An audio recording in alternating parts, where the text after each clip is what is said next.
రవి గారు మీరు ఎన్నో కథలు రాశారు, డైరెక్ట్ చేశారు. మరి ఇప్పుడు ఈ కొత్త ప్రెజెంటేషన్ ఎలా ఉందంటారు? ఈటీవీ విన్‌లో రాబోతున్నటువంటి ఈ న్యూ జనరేషన్ మాట్లాడొచ్చు. అందరికీ నమస్కారం. ముందుగా రామోజీరావు గారిని గుర్తు చేసుకుంటూ, ఆధునిక తెలుగు చరిత్రలో అత్యంత ప్రభావితమైన వ్యక్తుల్లో రామోజీరావు గారు ఒకరు. అంత గొప్ప వ్యక్తి ఆయన. అలాగే మా రాఘవేంద్రరావు గారు, రఘుపతి వెంకయ్య గారు తెలుగు సినిమా పితామహుడు అయితే, కమర్షియల్ సినిమా పితామహుడు రాఘవేంద్రరావు గారు. అడవి రాముడికి ముందు, అడవి రాముడి తర్వాత అలా ఉంటుంది కమర్షియల్ సినిమా అంటే. పాటలు కానీ కథలు కానీ, రాఘవేంద్రరావు గారు అంటే అందరూ పాటలు పాటలు పాటలు అంటారు, ఎందుకంటే పాటలు అంత స్ట్రాంగ్గా ఉంటాయి కాబట్టి. కానీ అంతకంటే గొప్ప కథలు ఆయన సినిమాల్లో ఉన్నాయి. ఎంతో డ్రామా ఉంది, ఎంతో నేర్చుకునేందుకు వీలుగా ఉంది, ఎంత సున్నితంగా చెప్పచ్చు, ఎంత చెప్తే చాలు అన్నది రాఘవేంద్రరావు గారి సినిమాలు చూస్తే తెలుస్తుంది, రుద్దకుండా కొట్టకుండా. అలాగే మనిషి ఎంత పెద్దవాడైనా 6 అడుగులున్నా 7 అడుగులున్నా గుండె గుప్పిడే ఉంటుంది. అలాగే సినిమా ఎన్ని కిలోమీటర్లు నిడి ఉన్నా కథ 30 నిమిషాలే ఉంటుంది.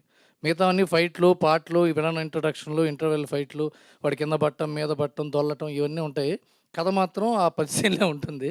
ఆ కథని కథాసుధగా తీసుకురావడం ఈటీవీ వారి గొప్ప ప్రయోగం, చాలా గొప్ప విధానం కూడా. ఎందుకంటే ఈనాడు అంటేనే కథలు. ఇప్పుడు అజయ్ శాంతి గారు ఇక్కడ ఉన్నారు. ఆయన ఇది కథ కాదు అనే శీర్షిక మీద 40 ఏళ్ళ నుంచి ఇప్పుడు కథలు రాస్తున్నారు ఆయన. అలాగే ఎన్నో మంచి కథలను తీసుకొచ్చి, ఉషా కిరణ్ మూవీస్ ద్వారా ఎన్నో మంచి కథలు, ఈటీవీ సీరియల్స్ ద్వారా ఎన్నో మంచి కథలు, ఎన్నో యాక్టర్స్ని, ఎంతో టాలెంట్ని తీసుకొచ్చిన ఈటీవీ విన్నువారు బాపిరెడ్డి గారి నేతృత్వంలో very talented team, Nitin and Sai, చాలా చాలా చాలా కమిటెడ్ పీపుల్ వీళ్ళు. ఇలాంటి వాళ్ళు కథాసుధాని స్టార్ట్ చేయడం, అది రాఘవేంద్రరావు గారి మార్గదర్శకత్వంలో ఉండటం, నేషనల్ అవార్డు విన్నింగ్ డైరెక్టర్ మా సతీష్ వేగేసిన అన్ని సినిమాలు, వేగేష్ సతీష్ చేసిన అన్ని సినిమాలు, తను రాసిన సినిమాలు, తీసిన సినిమాలు అన్నీ కూడా కథా బలం ఉన్న సినిమాలే, క్యారెక్టర్ బలం ఉన్న సినిమాలు, హృదయాన్ని కదిలించే సినిమాలు.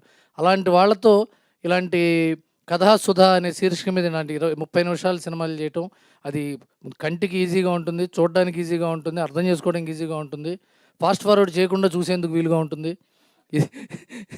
ఇది కాకుండా ఎంతోమంది యాక్టర్స్ని తీసుకురావడానికి ఒక వేదికగా ఉంటుంది. ఇది చాలా పెద్ద సక్సెస్ అవ్వాలి. మేమందరం కూడా కథలు రాసుకుని మీ దగ్గరికి వచ్చి మీ ఆఫీసుల చుట్టూ తిరిగి మీరు ఓకే అని వెనక తెలుసుగా ఓటీటీ సంగతి అందరికీ అది చేసి, and I wish you all of the team అది గ్రాండ్ సక్సెస్. అలాగే భరణి గారు లాంటి ఒక గొప్ప నటులు, అంటే ఇంత సీనియర్ నటులు కూడా ఈ వేదికని ఆలింగనం చేసుకుని ఇట్లాంటి సినిమాలు చేయడం వల్ల వాటికి విజిబిలిటీ ఎక్కువ ఉంటుంది. భరణి గారు చేశారంటే ఏదో లేకుండా చేయరుగా, అంటే ఒకసారి చూద్దాం అనే ఒక ఆశ ఉంటుంది, ఒక నమ్మకం ఉంటుంది. అలాంటి వాళ్ళు రావటం చాలా మంచి విషయం. ఇది wish you all the best, God bless, thank you. అది ఇంకొక విషయం ఏంటంటే, ఇంకొక 30 నిమిషాల కథ చేద్దాం అనుకుంటున్నాం మీకోసమేనండి. దీంట్లో 30 నిమిషాల్లో మీ గురించి సినిమా చేయాలి. అంటే నాకు అనిల్ గారు డైలాగులు రాస్తానని ఇప్పుడే మాట ఇచ్చారు. అదేమిటంటే, సుమకి ఇంకా పద్మశ్రీ ఎందుకు రాలేదు, ఇది టైటిల్. కాంట్రవర్సీలు రాయవా? నేను చేయట్లేదు ఇది. ఓకే.